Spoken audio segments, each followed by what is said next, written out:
क्योंकि हम लोग बहुत पीछे जा चुके हैं। क्यों? क्योंकि हमने अपने महापुरुषों को नहीं जाना, ठीक है ना।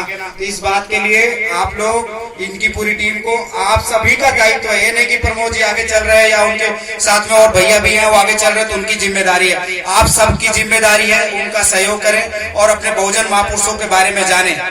यदि तथागत बुद्ध बाबा साहब के मानने वाले लोग हैं, यदि तथागत बुद्ध के मानने वाले लोग हैं, तो तथागत बुद्ध कहते हैं यदि कोई समस्या है तो उसका कोई न कोई कारण है। यदि हम आज लोग गरीब हैं और शिक्षा का जो स्तर है बढ़ गया है, शिक्षित नहीं है हम, और बहुत सारी जो समस्याएं यदि खड़ी हुई हैं तो उसका कोई न कोई कारण है। इसलिए आप लोगों को अब से स्टार्ट हुआ, पहला प्रोग्राम हुआ, कोई बात नहीं।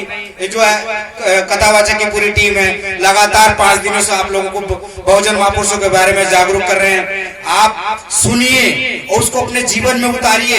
आज इन्होंने जो, आज लास्ट दिन है, आज बताएंगे बहुजन महापुरुषों में तथागत बुद्ध है, बाबा साहब अम्बेडकर है, माननीय कांशीराम साहू जी महाराज, संत गाड़ के सबके बारे में उन्होंने बताया होगा। उसको आप अंगीकार करिए अपने जीवन में, तब बदलाव होगा। बाबा साहब ने हमें इस जीवन के लिए नहीं 4-4 बच्चों को कुर्बान कर दिया, इसलिए नहीं कि आप ऐसे रहो, ये बच्चों की स्थिति जो पढ़ ना पाए, इसलिए नहीं किया था। वो चाहते थे कि हमारा समाज, जो आने वाला बहुजन समाज है, अच्छा हो, पढ़ा लिखा हो, अच्छे कपड़ा पहने, अच्छे घर में रहे, अच्छी गाड़ी से चले। कैसे पॉसिबल होगा? हम अपने बच्चों को अच्छी शिक्षा देंगे तब, ठीक है ना। कथा सुनिए, लेकिन वो जो बातें बताई जा रही है उनको अपने जीवन में उतारिए। जो हुआ सो हुआ, जो गलती सो किए तो किए, लेकिन अब से अपने जीवन में उतारिए। अपने बच्चों को अच्छी शिक्षा लाइए, भले एक रोटी कम खाइए, एक कपड़ा कम पहनिए, कोई बात नहीं, लेकिन अपने बच्चों को पढ़ाने की पूरी कोशिश करिए। और जो थोड़ा जो शिक्षित हो गए, मैं उनसे निवेदन करूंगा कि आप लोग कोशिश करिए कि संविधान लेकर अपने घर में रखिए, पढ़िए, एक पेज पढ़िए। एक किताब और है बुद्धा इन धम्मा, ये उन लोगों के लिए जो थोड़ा सा शिक्षित हो गए, उसको पढ़िए। बाबा साहब की लास्ट बुक थी बुद्धा इन धम्मा, पढ़ेंगे तो आपकी समस्याओं का समाधान मिलेगा उसमें, इसलिए वो लिख के गए थे हमारे लिए। अब प्रॉब्लम कहाँ हुई? हमने पढ़ा नहीं।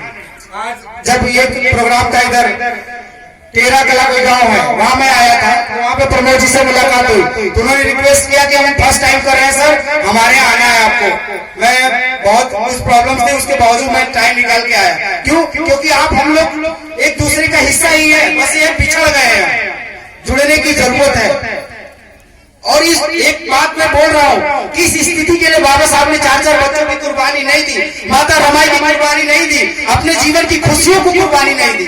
इसलिए नहीं कि आप इस स्थिति में बैठो, नहीं, बिल्कुल नहीं चाहते थे। इसका सिर्फ और सिर्फ एक कारण है कि हमने बाबा साहब की बातों, बाबा साहब की आज्ञाओं का पालन नहीं किया। तो कोई बात नहीं, अभी तक जो हुआ वो हुआ, अब समय हमारे पास।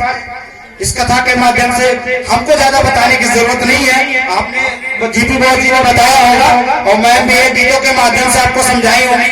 हमें करना क्या है, इस बात को समझिए। आप लोग अपने जीवन में अंगीकार करिए, बदलाव से होगा। बाबा साहब अम्बेडकर के अनुयायी जो है, उनके मानने वाले कभी समस्याओं का जो है सामना नहीं करना पड़ेगा, यदि आप सच में बाबा साहब की बातों का पालन करेंगे, उनकी आज्ञाओं का पालन करेंगे। और ज्यादा लंबी बातें करने और बताने की ज्यादा जरूरत नहीं है, 4-5 दिन से लगातार चल रहा है। आप लोगों से मेरा ये निवेदन है, आप माताओं से बच्चे की तरह, आप लोग के बच्चे की तरह मैं हूँ, आप लोग से निवेदन ये है कि जीवन में परिवर्तन तभी होगा जब बाबा साहब की बातों को हम मानेंगे। उन्होंने जो कहा था उन बातों को अपने जीवन में उतारेंगे और 4-5 दिन से बताई गई है। इसलिए मैं आप लोग से ये निवेदन करते हुए आगे लेना चाहूंगा। और आप जाइए, कथा सुनने के बाद चिंतन करिए, विचार करिए कि कथावाचक महोदय ने क्या बताया, क्या आज हम तक करते आ रहे हैं, अब क्या करना है। और सबसे फर्स्ट प्रायोरिटी में रखना है, अपने बच्चों को शिक्षित जरूर करना है। इस शिक्षा का ही प्रभाव है, बाबा साहब अम्बेडकर का प्रभाव है। हम भी डिस्ट्रिक्ट बहराइच में रहे होते हैं, हमारा भी घर बहराइच है, लेकिन मैं लखनऊ में पढ़ाई कर रहा हूँ, बाबा साहब अम्बेडकर की वजह से पढ़ाई कर रहा हूँ। इसलिए अपने बच्चों को पढ़ाइए, जब अच्छी शिक्षा ग्रहण कर लेगा, जीवन अपने आप बदल जाएगा, सारी चीजें अपने आप ठीक हो जाएंगी। जो गरीबी या शिक्षा है, भूखमरी, बहुत सारी समस्याएं अपने समाज में। तो अभी भी समय है, आप लोगों ने सुना, इनकी बातों को सीरियस लेके अपने जीवन में उतारिए। जो गलती हुई और अब से सुधारिए, अपने बच्चों को पढ़ाइए। इन्हीं बातों के साथ मैं अपनी बातों को विराम देता हूँ। जय भीम, नमो बुद्धाय।